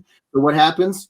Dead dog eats azalea bushes. Who's there to help Wanda teach the boys about life and death? Vision shows up late. It's Agnes. Yep. Who is the one that shows Vision the edge of the hex? It's Agnes. Yep. And that's what Kevin said. Did Agnes intentionally direct Vision towards Ellis Avenue? And Kevin, I think he did. I think she did. Like it makes sense. Why else would she be at the edge of town? I think she's the reason why Wanda can't remember how she started this. And I think that she's trying to get out to say, hey, I got to get out. I got to tell everybody what happened. It's my fault. We can fix this. That's kind of. But I could be wrong. I've been wrong about a lot of stuff. Oh, yeah. But that's what's fun about this is building, this stuff and talking about it the next week and saying, all right, well, this was... on the theories. That's part of that episodic time frame. This is the chewing. This is where you digest it and you like, maybe I got this. I don't know, But I definitely think there's more to her. I mean, has there been a single episode where Agnes hasn't shown up at all? I don't think so. No, she's supposed to be. I think she's in every episode. Why would she be in every episode if she wasn't that important? I'm just saying, man. I agree. Yeah. I think it was. She's been more episodes than Wu, than Darcy. She's been in all of them. I'm telling you, she's there's something more to her, and I think it's Agatha Harkness, and I think she's guiding Wanda. And I think she's mentoring Wanda. I think she helped Wanda figure out how to deal with the pain going on because you think about it. I think it was Kyle earlier that said, it's reasonable for Wanda to feel the way she does. I mean, come on. In Endgame, she kills Vision first, only to have him come back and then get killed again in front of her. Right. That's tough. That's tough. How do you deal with that? Well, how you deal with that is you build your own paradise. You build your own slice of Americana. You create a family. You bring back the lost ones. We all wish we could. But did Wanda ever show any abilities to do stuff like this beforehand? No. They're all talking about how she's way more powerful now than she's ever been. I think she had some help. I think she got a mentor who helped her out. And there's only one in the comics that did that for her. Right. Just do Mike tried to steal Wanda's power like he tried to steal the Beyond so I think I'm not sure. Bren, hit us with that one more time, buddy. Yeah. Let's see. Kevin says could Sword be actually more corrupt than Shield? Absolutely. I think so. The other thing that we got to think on with Hayward. There's something going definitely, on. I think something's going on with Hayward, especially because he's not the actual director. He's the acting director. He's been the acting director since Maria passed. Yeah. And that's been at least 2 years.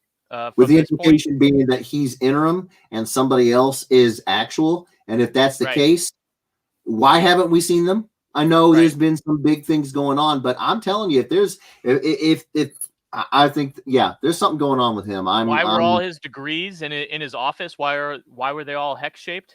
Did you notice that? They were patterned in in the degrees were hex shaped. Yeah. The other thing I want to talk about real quick is that we saw some of this because if you remember, Spider-Man: Far From Home actually took place after the events of this. Right. And so the final scene, the end credit scene of that was you saw Nick Fury waking up in space, getting the phone call from Talos or whatever, and so all of this is taking place before Spider-Man: Far From Home. This WandaVision right now is taking place before that. So the thing you got to remember is that if you look at that scene with Nick Fury up in space, he wakes up into that pod or whatever, and there's a hex or whatever on the screen. So like I think a lot of this stuff that's happening now was already like Nick Fury is already made aware of at that point, 9 months, because I think it's 9 months something like that. when Far From Home takes place. Yeah. Or something like that. So it's months after Endgame. So trying to piece that together and foreshadow Nick Fury's involved in 9 months to whatever is happening right now with WandaVision. Or with it's a hex shaped. I just don't see that, another hex shaped thing being talked about 9 months from now. No. So that ties back to my idea that she's the big bad. Right. Well, exactly. But so what if Nick Fury somehow is going to get involved in Sword, and that's why he's in outer space and everything. So Hayward being the director now, something's going to happen to where I think Shield is going to have to either get involved or Nick Fury is going to have to get involved with that. See, but do you think that they're going to do that? I mean, I know that Sword and Shield are sister companies, or sister organizations, but do you think that they'll? I mean, do you think because Nick Fury is Shield, like that's his? I don't know. That's Shield doesn't really exist anymore, right? Like I mean, it does, but it's not as big as what it once was. I don't know. But the other thing is. Okay. I don't know. What I'm thinking here is, I'm thinking that what I'm thinking is so I'm thinking it's Abigail Brand. That's who I'm thinking is going to be the acting director. I don't know how they're going to introduce her. I think and here's why. Depending on how formulaic Marvel wants to get, remember, when they started phase 1, there was always this sort of puppet master character, and it was Nick Fury. We've introduced a new sister organization to S.H.I.E.L.D. We haven't introduced everything about it. There's still a lot of mystery. We don't even know who the acting director is. Right. I'm thinking that we're going to get we're going to find out that that we're going to get introduced to Brand. And I think that while Nick Fury is in space, she's still on Earth.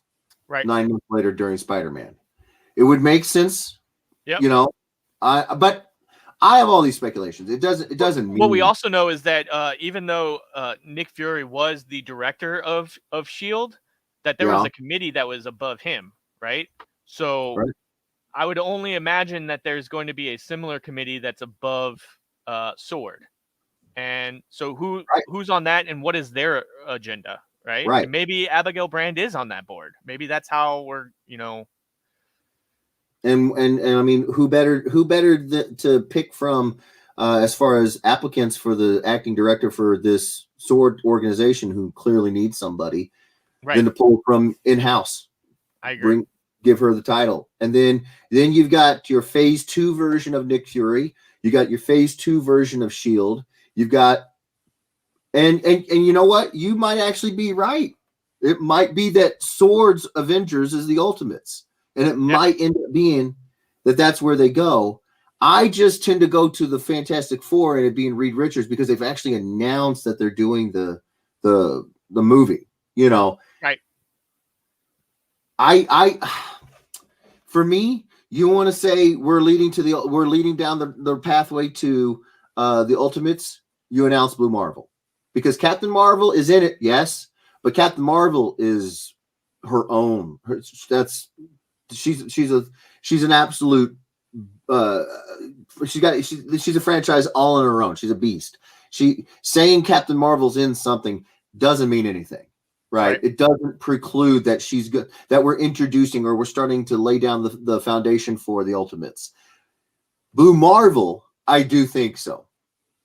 But then again, it depends on how formulaic Marvel wants to be, because in phase 1, they didn't say, hey, here's Iron Man, here's Nick Fury, here's Shield.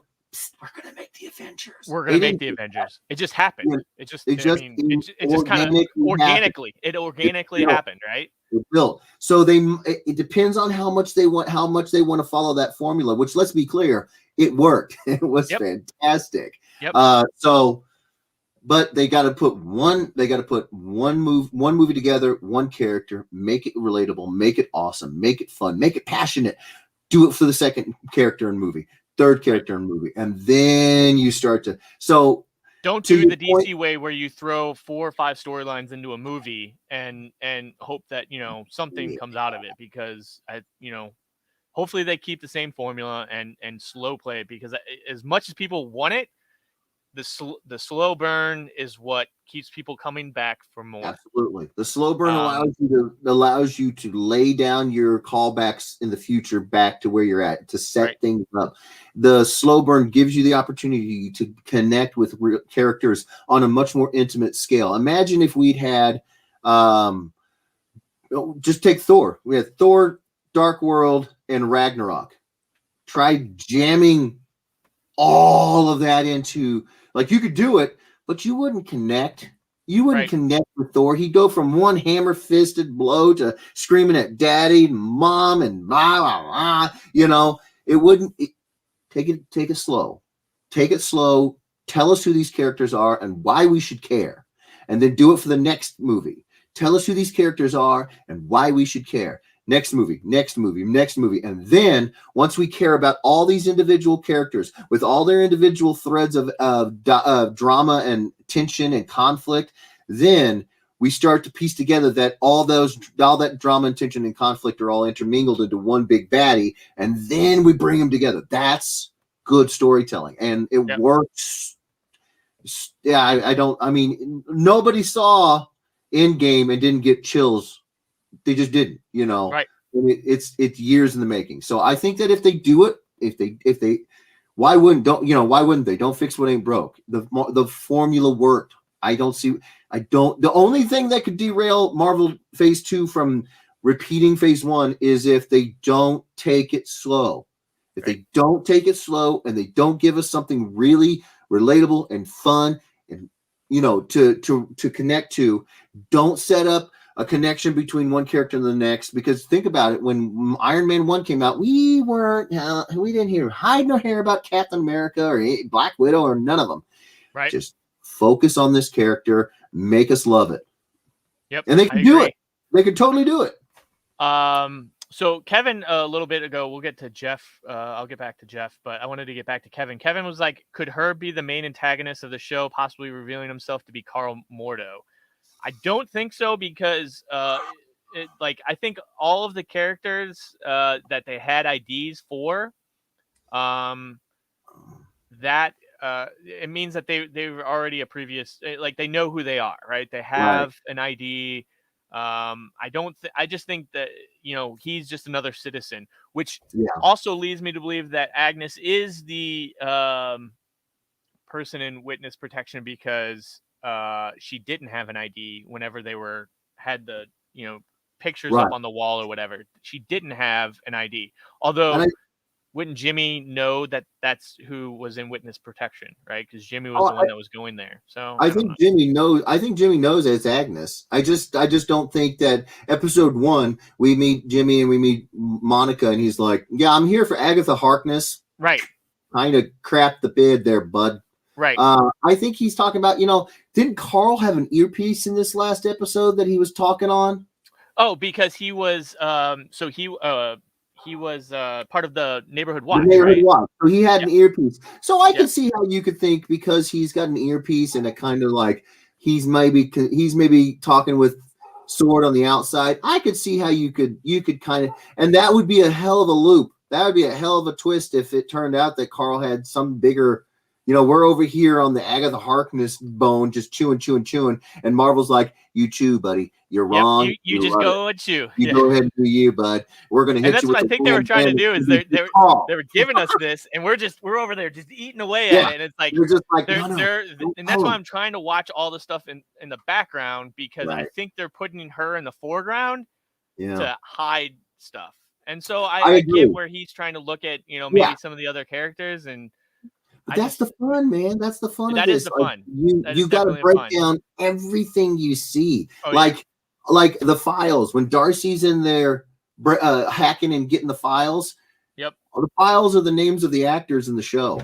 That's the little stuff like that. You look at it, you're like, oh, you son of a.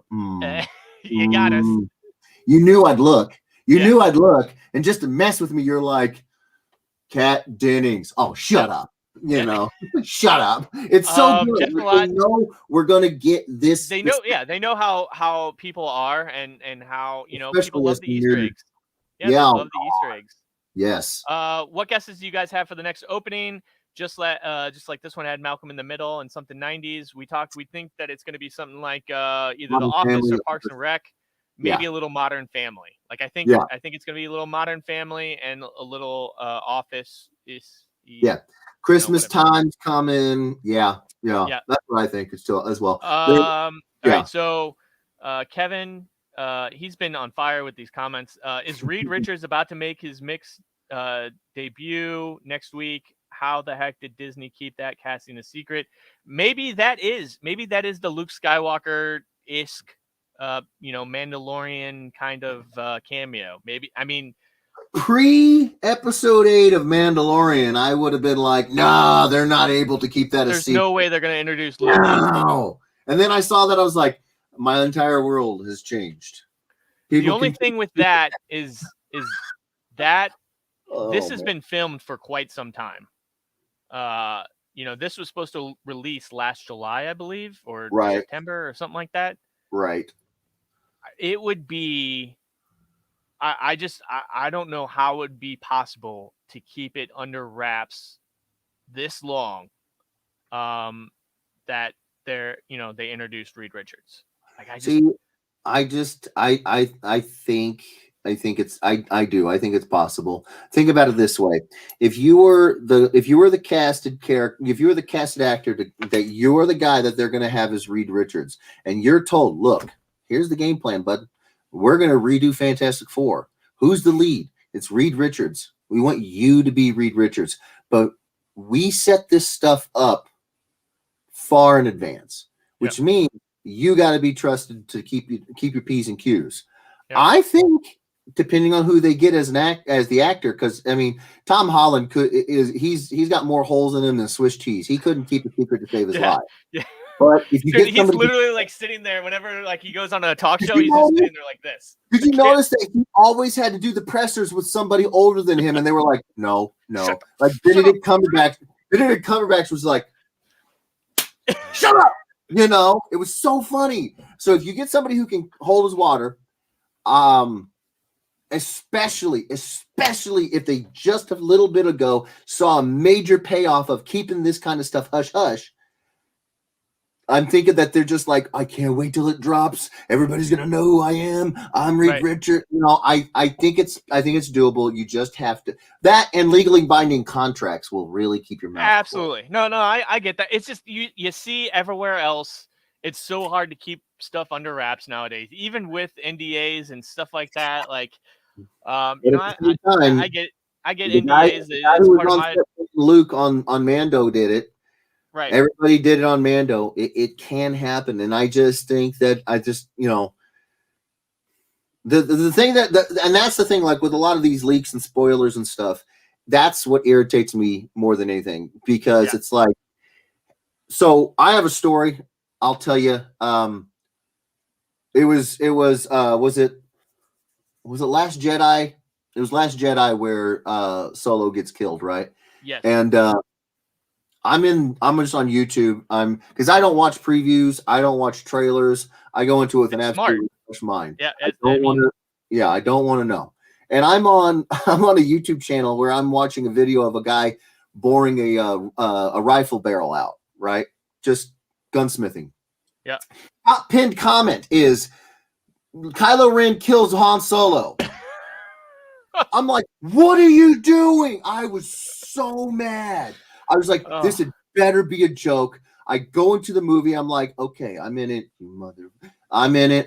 You. Oh, here. Oh man. And here then it comes. Here it comes. I was so mad.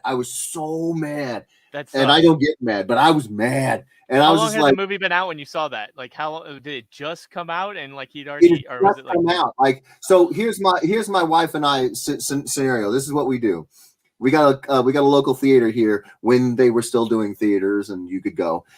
We wouldn't go opening day for anything because there's a lot of people in this town. And so what we would do is we would go the next week, but we would go on Sunday, the very earliest possible show. Nobody's getting up on Sunday, and if they are, they're going to church. They're not going to the theater. So we're like, God knows who we are. We'll go over here and we'll watch a movie, you know. And so that was the game plan. And it was Thursday. It was Thursday between opening day and our Sunday where we were going to go. And I'm watching this. I was so mad. No. So yeah. So I try to avoid that. All of it. I don't want to be. I want to go in fresh. And yeah, it was So that calls back to when something big does happen, like Luke. Oh my God, it's so good. It just. Thank you for not ruining it to me. The universe, the cosmoses, whatever. Right. Everything it was the perfect thing. Not ruin that for me. Yeah, man. And so it's like I want it again because that was so incredible. Everybody I talked to when they said when I saw the X-wing, I thought it was Ahsoka or something. I was like, no. Right. I knew who it was. Yeah, you knew who it was. Right? And I was sitting there on the couch with my wife. I was like, no way. Just kept saying no way over and over again. And then he shows up and I'm like, no way. And I was, so I hope we can do something like that with Reed.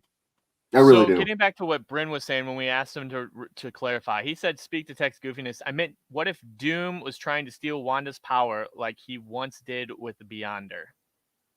I think it's a great idea. I would just ask, where would we get any hints that she's less powerful in WandaVision? If anything, she's hitting new PRs, man. She's hitting the gym. I don't think she's gotten any weaker. I really don't. You know. So Kevin says, so does a quick shot of zombie Pietro shot up in the Age of Ultron mean that even this other version of Pietro? See, I think she's combining them. I think what's happening is, he doesn't have the Sokovian accent. He's got the, New York accent, like the one from Fox X-Men. He doesn't necessarily remember, he doesn't remember the story that she's telling when they were growing up. No. He's like, I don't necessarily remember it. Remember it. No. Remember, it was she. So I think it's him. I think it's the MCU Pietro. Here's what I think is happening. I think she's somehow managed to reanimate his body like she did Vision. But I think like Vision, everything you're seeing, imagine it's like a video game, right? And you got the wireframe model and you got to put some paint on it. She's over here trying to paint them from her memories, right? But if her memories don't line up, because with this particular character, there's not just the last few years together, it's so many more years with her brother. If she's been blocking out these traumatic moments in her life, growing up in a war-torn nation, getting experimented on by Strucker. I mean, she's had a hard life. They both had a hard life. If he never really tried to run from it, but just learned and accepted it, but she tried to block them off, she would have the one with the memory issues. She would have the one not remembering things correctly. And he called her out on it. He said, I don't remember that story. And he said something along the lines of you're the one that runs from the trauma, runs from the heartache. So I think that he also called her out on everything. Yeah, he called her out on everything, right? Why you look different, all that. Or she asked him why he looks different. I think the reason why she called him out is because she understood, like, he's supposed to look like the version I saw die in the streets, but he doesn't. And I don't think what we're getting is that she knows she's losing control of her own projections. Right. Because she's straining. She's got to do all this stuff. Think about where she's been throughout the entirety of the show. We've only seen a few characters. It was even pointed out by Vision that there's no kids outside. Now, in this episode, we're in the middle of the city. Hey, what's going on? We're in the middle of the city. We got all these people going, all these cast members being animated. You know, I think she's straining really hard, and then that's why we see dead version of Pietro. I think that's why we got an alternate version of Pietro. She's having a hard time putting it all right, and it was just enough of a glitch in the matrix, so to speak, that she asks. But it's more like when you screw up and you know you screwed up, but you can't place why you screwed up, and you're like asking it out aloud. But then imagine if that screw up could respond to you and say, why do I look different? You know, it's There's another thing with the whole Pietro coming from another universe. The original Pietro, they said that he didn't want to go into the longer versions of it, in the longer versions. So that could also be a reason why they didn't want to put the other Pietro in there instead of the one. Right. No, I get, I mean, that's the fun thing about this kind of show, man. I mean, people complained that it was going too slow and it wasn't exciting. I was like, no, people just forgot how to watch TV when they could binge it. You know, you gotta. But I will say, I will say that I'm glad that they released the first 2 episodes that first week, because I think if you would have had 3 episodes of them, or 3 weeks, 3 weeks of them doing the television kind of show, I think you would have lost way too many people. Instead, they cut it down to 2 weeks.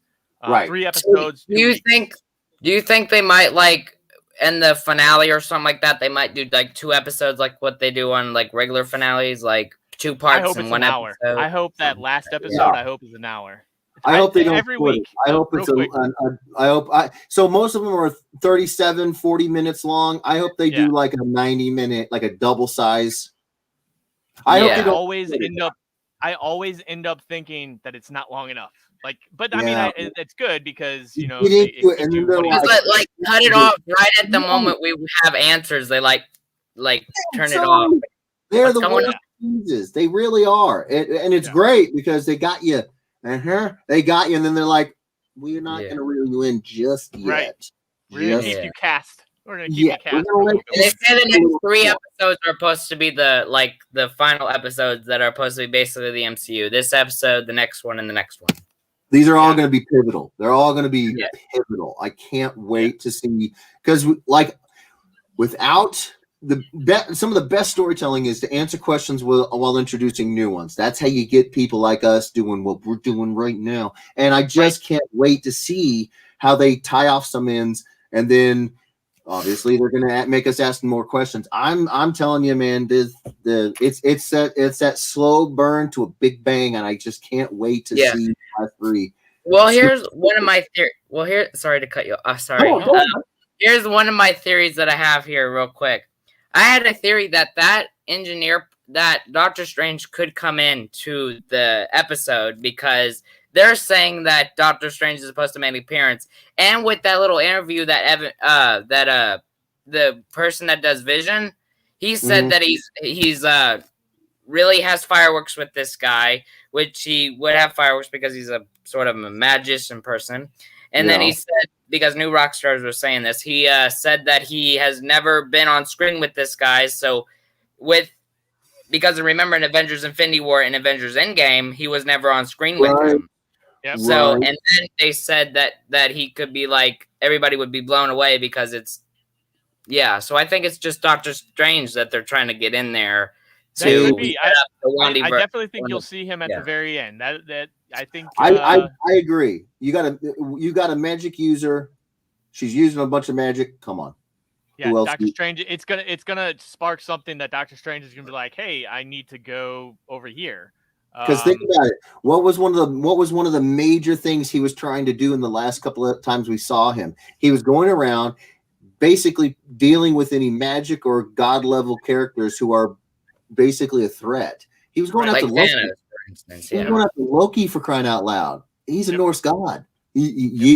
You don't just do this as a weekend warrior kind of thing. I still have a theory that he's still alive. Possibly he could have made an illusion whenever Thanos snapped his neck. Every time you think that dude's dead, he comes back. I'm not getting rid of Tom Hiddleston. I can't wait to figure out how he survived that. He absolutely has to. I mean, think about anything moving forward where he's had his hands touched in it so far. If they continue on, Thor movies. Because I feel like this new Loki series that they're talking about.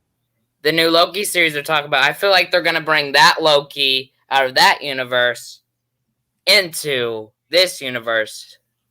So Loki still be alive and Thor still be happy. Yeah, I mean, that's definitely a possibility. We're definitely going to see him jumping around in time. Right. So the only thing that would stop it is if Loki was snapped away and never came back, right? But I don't... Yeah. We saw him die, but we saw him. But he died before the snap. Died before the snap. Yeah. You can't. Yeah, you wouldn't be snapped away if you were already dead. But and it's like, but like I said, like he could still be alive. I mean, it could have been an illusion, like what he did before. So. Right. Absolutely. Like he did with his hand in Dark World and all that. Yeah. Yep. I mean, and how cool would this be if Loki was in on it and he went with the idea this was a good opportunity because we need Thor to be brought low so he can be driven to go to get Stormbreaker, so on and so forth, because that's what motivated him through so much of it was the loss of Loki, right? Yep. That would show some serious depth of character of Loki if he knew in that moment, I know I'm safe, but Thor has to think I died. We need Thor. We need Thor in order to save us. We need humble, driven, broken Thor. Or maybe that cameo will be Loki because I don't know if Vision has had any experience with him either. I mean, I don't know if they've been on screen together. Have they? I don't know. Loki and Vision? Yeah. Oh. I don't think so. I'm rifling through all the movies with Vision in it because he was in less than Loki. And then everybody would be surprised to see him alive. Yeah, they would. I don't know if that would work out because they're coming out with this new Loki series, so I don't know. I don't think they're going to introduce Loki again until the actual series. I think that would leave too many questions. And although they could answer them, I don't think they would go that route. Yeah. I agree because I think the first question that they'd ask OG Keymaster is how did he live? And in 3 episodes of WandaVision, you don't try to cram all that explanation in there along with resolving this crazy show that's going on. I think you got the Stranges, you got the Lokis of the Marvel universe, all illusionists, all magic. I think that me personally, what I want them to do, I want them to focus on Wanda and Vision. Again, keep us involved with this small story, these intimate characters, make us care, and then lay seeds for the future. I don't think Loki. And then they're saying Magneto is going to return. I have seen some videos on that of him like grabbing Vision out of the reality or something, but I don't know if that's real or not. Yeah, I don't like bringing Magneto in on this. Yeah. You've already introduced Quicksilver. I think that's good. I think if you're going to continue on with bringing the Fox characters in, that can happen at a later time. Like Fantastic Four or something. Of the X-Men into this in this show, I think that's too much. I think that's trying to cram too much. Right. Yeah. Which ties back to my previous idea that like introducing individual characters, you could introduce individual X-Men characters. Storm could become the new Black Panther, so on and so forth. But I think if you just, hey guys, here's the X-Men, we got them all, it's gonna be like, right. That's not Marvel. That's not Marvel's type of storytelling either. So no. I think Toby- Magneto would be cool, but set him up. Yeah. Set him up like you did Thanos. Set him up, and it'd be cool. Imagine if you had Quicksilver, Wanda, and Magneto, and they started that little thing called the Brotherhood of Evil Mutants. That would be right. nutty butters. But you got to do it right. You got to start slow. You got to do it right. Yeah. And if you do, all right, it's guys, What about Tobey yeah, Maguire making an appearance in it? What about Tobey Maguire making an appearance? see, I think they've. I really think like they've, it was great. I'd love to see that.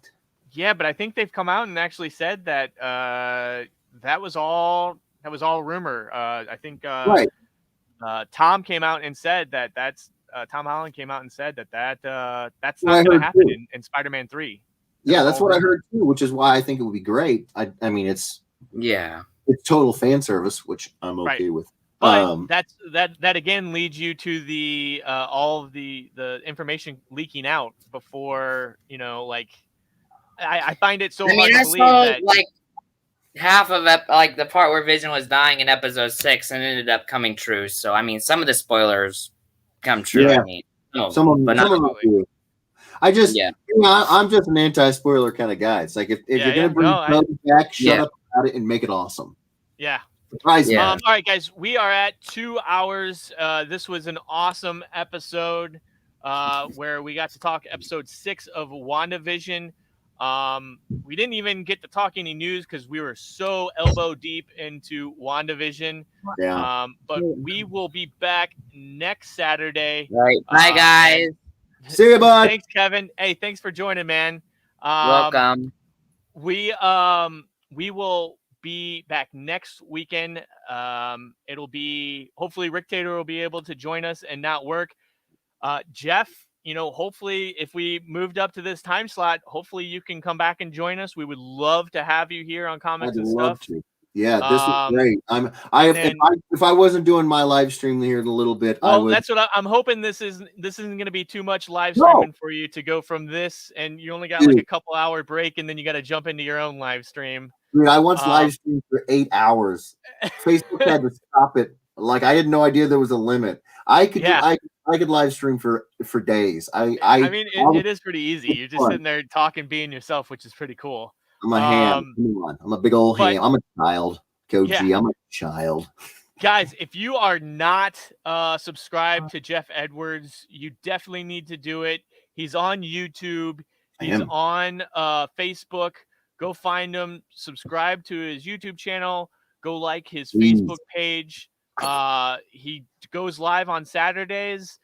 He gives away his art that he does on Saturday nights. So definitely go check him out. Subscribe to him. Do you know, is it Jeff? Is it, they can just search Jeff Edwards and they should be able to find you, right? Jeffrey Edwards on Facebook, on Instagram, on YouTube. I have a Twitter. It's pretty anemic, but it's capital JE658. That's how I am too. I have all of them, but I very rarely get on it. Yeah. My website as well. If anybody wants to get on the mailing list, so if I'm doing any shows, any projects, any commissions. I'm not doing commissions right now because of the book and everything. I'm pretty busy. But JeffreyEdwardsIllustration.com. The fan page, the Facebook fan page, if anybody wants to get involved with the group, we got amazing people in there. If you want to see your mashup ideas and stuff get drawn up on, it's called the Official Ed Weirdos fan page. I think that's all my stuff. Yeah, I highly recommend it. It's an awesome stream. Him and his wife do. They are hilarious together. It's almost like, I mean, you guys work off each other so well that it's awesome to listen to, awesome to hear. It's always normal. It's still. I always like just having it in the background, even if I'm not watching you drawing. I like hearing the two of you converse and go back and forth with each other because it's hilarious. People always say their spouses they're better half. She's like my better like 3/4, 85%. Oh yeah, absolutely. Mine's the same way, right? No, people and the best part is they're not getting the visuals. So I'm 6'4", 6'5", something like that. Right. I'm a lot of man. She's 5 feet tall. So at the shows or at cons and whatnot, this is how it is. It's just a complete. It's always how it is, and I'm just like, you think you're cute. You got your arm on. This is my wife. You're so adorable. You're just go, and then she comes back and she just cuts me to the knees. I'm just like, oh, rude. Yes. We're just a couple of hams, man. That's what we do. We gotta have fun, and good. And we turn on the camera. Yeah. That's all.